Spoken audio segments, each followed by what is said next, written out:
একটা খুনি রাষ্ট্র, বিএসএফ একটা খুনি বাহিনী। এই খুনি বাহিনী থেকে, খুনি রাষ্ট্র থেকে বাংলাদেশের নাগরিকদেরকে রক্ষা করতে হবে। আমরা সবাইকে একটু স্লোগান করতে পারবো? দিল্লি না ঢাকা, দিল্লি না ঢাকা, দিল্লি না ঢাকা, দিল্লি না ঢাকা, ভারত না বাংলাদেশ, আমার দেশ তোমার দেশ, আমার দেশ তোমার দেশ। আমি এখন বলবো, বাংলাদেশের জনগণ সীমান্ত হত্যা রুখে দিন, সীমান্ত হত্যা রুখে দিন। বাংলাদেশের জনগণ চলবে না, চলবে না, পুশিং চলবে না, চলবে না, চলবে না, পুশিং চলবে না, চলবে না, চলবে না, পুশিং চলবে না। আপনারা যারা সীমান্তে থাকেন, আমরা সবাই জানি, আপনাদের যদি কোনো সন্তান হয়, তাদের চাকরি বাকরির কোনো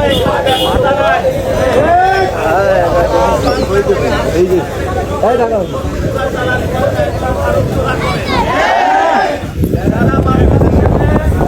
মানুষকে এ ধরনের অপমান দিতে চায়, ওরা ভারতীয় বয়ান দিচ্ছে আমাদেরকে। স্বরাষ্ট্রমন্ত্রী বলেছিলেন যে বাংলাদেশের অনেক অবৈধ বিএনপি কে জামাত এটা দেখার প্রয়োজন নাই। আমাদের একটাই দল, সেটা হলো আমরা সবাই মিলে দল মত নির্বিশেষে বাংলাদেশের সীমান্তকে রক্ষা করতে হবে। সীমান্তে কোনো ভারতীয় পুশিং চলবে না। ভারত একটা খুনি রাষ্ট্র, বিএসএফ একটা খুনি বাহিনী। এই খুনি বাহিনী থেকে, খুনি রাষ্ট্র থেকে বাংলাদেশের নাগরিকদেরকে রক্ষা করতে হবে।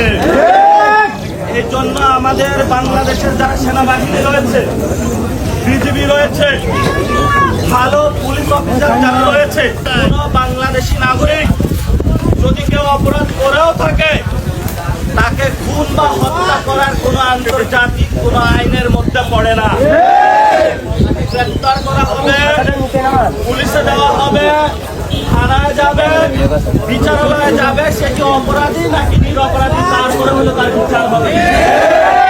আপনি বিচার ছাড়াই যখন বাংলাদেশিদেরকে ধরে ধরে হত্যা করেন, তাহলে সার্বভৌমত্ব বলে আছে কিছু, এটা বাংলাদেশের মানুষ আর আপনাদের টাকা গুলি এখন আর বিশ্বাস করে না। এই জন্য আমরা বলবো, আমরা যারা বাংলাদেশের মানুষ আছি, রক্ত দিয়ে হলেও বাংলাদেশের সীমান্ত রক্ষা করবো। ৭১ আমরা যুদ্ধ করেছিলাম, বাংলাদেশ স্বাধীন করেছিলাম, ৯০ আন্দোলন করেছিলাম, ২৪ আন্দোলন করেছিলাম, একটাই উদ্দেশ্য বাংলাদেশকে রক্ষা করার জন্য।